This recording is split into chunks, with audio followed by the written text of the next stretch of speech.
Maraming nagko-comment sa mga videos natin, nagtatanong kung paano mag-invest sa stock market. Siyempre nga naman, iba pa din yung ma-reach mo yung point na hindi ka na mag-worry sa pera para sa retirement mo at sa mga anak mo dahil yung pera mo ay nagtatrabaho na para sa'yo. At isa sa pinakamagandang way para magawa yon ay through investing sa stock market.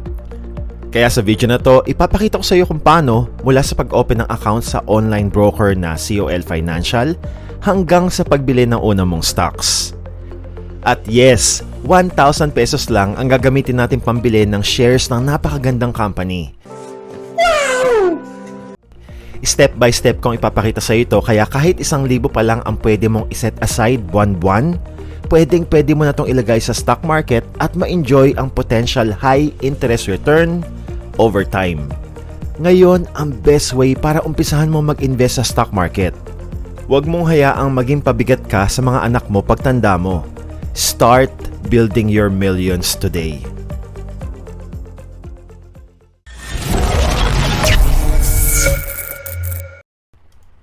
Bakit ngayon ang best way para mag-umpisa kang mag-invest sa stock market? Dahil according sa maraming world economist, ang Pilipinas daw ay kasama sa world's fastest growing economies. In fact, 7.6% lang naman ang in-increase na economy natin last year. Kaya sumabay ka na sa pag-angat. Obviously, as with any other investments, may kasama pa ding risks ang pag-i-invest sa stock market. Pero i-share ko sa iyo mamaya ang isang way na ginagawa ko para ma-minimize ang risks sa pag-i-invest sa stock market. Para makapag-invest ka sa stock market, kakailanganin mo ng broker. Hindi kasi pwedeng pumunta ka directly sa company to invest, like Jollibee. Hi ate, pa-order nga po ako ng 2-piece chicken meal nyo saka 10 shares ng Jollibee stocks. Again, kailangan mo ng broker who will process the transactions for you. I'd like to recommend colfinancial.com dahil meron silang mission na pataasin ang antas ng pamumuhay ng mga Pilipino. Kaya naman they made a radical decision na babaan ang amount na kailangan mo to open an account. Para mas maraming Pilipino ang makapag-invest, they only require 1,000 pesos to open an account with them. Siya nga pala, kung wala ka pang idea paano nagwo-work at paano kakikita sa stock market, gumawa tayo ng detailed video about it, kaya hindi na natin yun i-explain dito. If you wanna know how the stock market works, pwede mong panoorin mo na yung video na to. I assume na may idea ka na about stock market, so punta na tayo sa pag-open ng account sa COL. Again, 1,000 pesos lang ang kailangan mo to open an account with COL Financial. Pero once open and activated na yung account mo, pwede mo na din gamitin yung 1,000 na yon to buy your first stocks. Question: may fee po ba si COL Financial at magkano? Yes, meron po.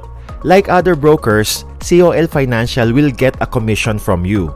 Dun sila kumikita syempre as a business, pero very tiny. They charge 0.25% ng trade amount mo or minimum of 20 pesos. So kung 1,000 pesos ang i-invest mo, they will charge 20 pesos. Mamaya makikita mo yung breakdown ng charges kapag bumili na tayo ng stocks. So dyan ka lang ha, stay put. To open an account with COL Financial, eto yung process. Don't worry, ilalagay ko yung link na to sa description at pinned comment sa baba. Please note na you can do this online para less hassle o you can visit COL Financial offices near you. Step number 1 is the requirements. Isang valid government-issued ID lang na may pirma ka, pwede na. Kakailanganin mo din ng bank account in your name. Kung may ID ka na, madali lang mag-open ng account ngayon sa mga banks. Karamihan zero maintaining balance pa sa savings account. And yes, you will also need TIN or tax identification number.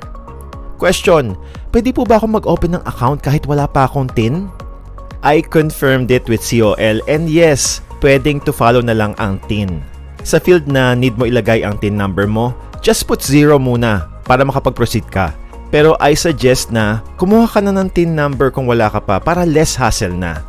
At kung employed ka, provide mo lang ang isa sa mga to. Then, kailangan mo lang mag-provide ng 3 signatures mo sa isang blank paper. At kung foreigner ka naman o dual citizenship, i-check mo tong additional requirements na applicable sa'yo. Step 2, kapag complete na yung requirements mo at gusto mo ng online application, i-click mo lang tong sign up button and be ready with your email at cellphone number for verification. It will then remind you with all the requirements, and if you notice, pwede din mag-open ng account ang minor.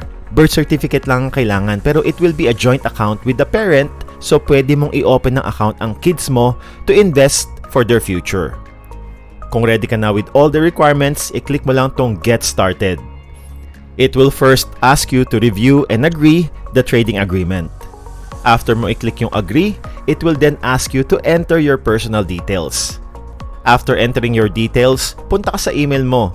You should receive an email like this. Just click the verify email button. After clicking the link, it will send OTP sa cellphone number mo. I-enter mo lang yon sa space provided. Then, click verify. It will then make sure na you read and agree the trading agreement. After that, verified na ang cellphone number mo. Click on next. Then, select your desired account type. Kung ikaw lang at walang partner na gustong makasama, then choose individual. Joint is you and your partner. Yung ITF naman is kapag gusto mong mag-invest para sa anak mong below the age of 18. So for this example, we will choose individual. Then click next. I-enter mo lang lahat ng personal details needed, then click next on every page. Pagkatapos mong ilagay lahat ng personal information na kailangan, you will be asked to upload your ID and your signatures. Or kung may ID ka na may signature sa likod, pwede na rin yon. Then, it will ask you to take selfie holding your ID. After nun, you may now submit your application. Make sure lang na correct lahat ng info na nilagay mo dahil hindi mo na mababago yon once masubmit mo na. After that, they will review your application. They will let you know the next step within 1 to 2 business days. Normally, this will be how to fund your account once ma-open na. To fund your account naman once it's created, i-check mo lang yung third step sa opening account page ng COL and choose your preferred method. As you can see, kahit OFW ka pa o nakabase sa ibang bansa, pwede ka pa din mag-deposit directly sa COL account mo. Now, once your COL account is open, pwede ka na mag-start mag-invest. Enter your login details, and then eto ang itsura ng COL Financial Home Dashboard. Medyo overwhelming siya dahil madaming numbers, pero sa 2 page lang ako lagi nagpupunta whenever bumibili ako ng shares. Hover mo yung mouse sa trade button, then choose portfolio. Dito mo makikita yung actual balance at buying power ng account mo. For this example, I just transferred 1,000 pesos para i-imitate yung makikita mong buying power when you open your account with COL. The buying power, as the name implies, ay yung available na pera sa account mo na pwede mong gamitin pambili ng stocks.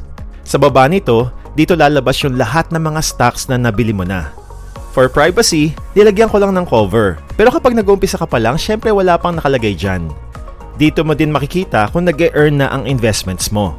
Medyo bagsak yung stock market natin ngayon kaya medyo madaming pula, pero that is okay. As long as hindi mo i-pull out o ibenta ang mga shares mo. The stock market will always bounce back like it always do. Sa katunayan, mas masarap nga lalo mag-invest ngayon dahil nakasale ang mga magagandang companies natin. And keep in mind, you're doing this for the long term. Nasabi ko kanina na meron akong isang way na ginagawa to minimize the risks in investing sa stock market. And that is by using the guidance ng mga taong very experienced na and successful sa pag-i-invest sa stock market. And I do that through Brother Bo's Truly Rich Club. For me, this guidance is crucial lalo na sa mga ups and downs ng market. Especially kung inexperienced ka pa at nag-uumpisa pa lang mag-invest. Pero syempre, optional naman yon kasi pwede mo namang aralin lahat to mag-isa. Pero para sa akin, to save time and effort and to grow more continuously sa financial literacy at business, I leverage Brother Bo's Truly Rich Club. Let me show you kung paano yung guidance na yon. Bago tayo bumili ng stocks, the way I do it is, pupunta muna ako sa Truly Rich Club to check the recommended stocks. Ito lahat ang recommended stocks ni Brother Bo. Dahil nga medyo bagsak presyo yung mga pinakamagagandang companies natin ngayon, Brother Bo's recommending mostly to keep buying. Please understand na yung guidance sa stock market ni Brother Bo ay isa sa mga main benefits na binibigay niya exclusively sa mga members ng Truly Rich Club. And as a respect sa Truly Rich Club, kay Brother Bo at to be fair sa mga paying members ng club, I had to cover the stocks. Sana maintindihan mo. Pero isha-share ko sa iyo ang isang stock na nirecommend ni Brother Bo na bilhin especially for this month. Siya mismo, ito yung binibili niya. Kaya ito yung bibili natin sa video na to. Ito ang DMCI Holdings. Sabi dito, ang buy below price is 13 pesos and 22 centavos. At ang current price niya ngayon is 10 pesos and 32 centavos.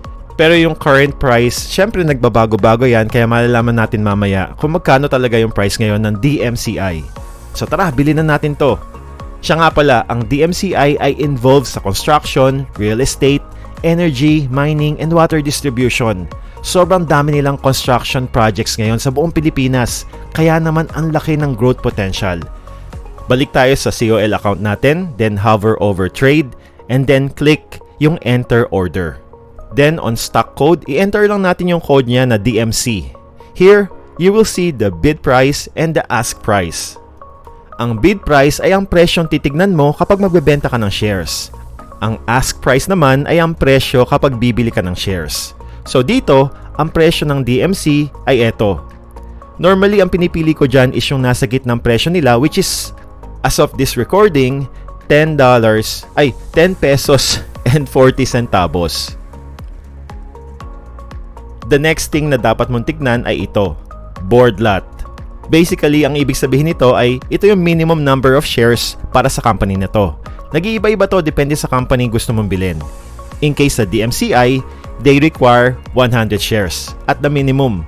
At kung mas marami sa 100 shares ang gusto mong bilhin, dapat divisible siya ng 100 like 200, 300, 400, etc.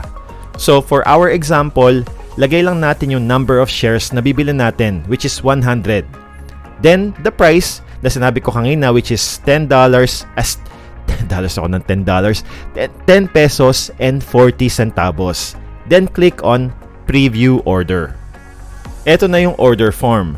Yung commission na 20 pesos is the COL fee na nabanggit ko kanina, plus syempre yung tax, hindi mawawala yan. And this is the total. Kung wala kang objections or violent reactions, ilagay mo lang yung password mo dito, then place order, and voila! Your order is being processed. Normally, within seconds, mapupunta na siya agad sa portfolio mo. So to check, punta ka sa portfolio. Mapapansin mo dito na nawala na yung buying power and account balance natin at andun na sa portfolio natin si DMCI. So we now own a portion of this company. Syempre, naka-mask out lang siya for privacy reasons pero nakikita ko na nadagdagan na yung shares natin sa DMCI. So in your case, kapag nakabili ka na ng 100 shares ng DMCI, pwede ka nang pumunta sa isa sa mga constructions nila at sabihin sa guard na, "Excuse me, nakikita niyo po ba yung isang sakong semento na yon? Sa akin po yun, kaya ayusin yung trabaho niyo dito ha." I know may konting butal sa 1,000 yung nabili natin. Paano kung saktong 1,000 lang yung nasa portfolio mo? Ano yung pwede mong bilhin? So for that example, tignan natin ang Metrobank o MBT. Ang MBT ay isa din sa mga recommended stocks ni Brother Bo na pwede mong bilhin dahil sobrang baba pa ng presyo. As of today, Metrobank is selling 54 pesos and 70 centavos per share. At meron lang silang 10 shares na board lot. So lagay lang natin sa number of shares, 10. And yung price, 54 pesos 70 centavos. So sa halagang 569 pesos and 48 centavos lang, magkakaroon ka na ng 10 shares ng Metrobank. So kaibigan, di ba sobrang simple lang mag-invest? Kaya naman umpisahan mo na ngayon habang mababa pa ang presyo ng karamihan ng mga big companies natin. At kung gusto mo din ng crucial guidance ni Brother Bo at ng Truly Rich Club para maging kampante ka na safe ang mga pinag-iinvestohan mo at sure ang growth, i-check mo ang Truly Rich Club. Ilalagay ko din yung link nila sa description and pinned comment sa baba. Pakipitik mo naman yung like button kung may napulot kang aral sa video na to. Isa lang to sa million ways para maging financially free ka. At kung gusto mo mapabilis ang pagyaman mo, alamin mo yung discarding ginawa ni Ninong Shark kong si Mark Cuban sa video na to. Maraming salamat sa panonood. Peace out!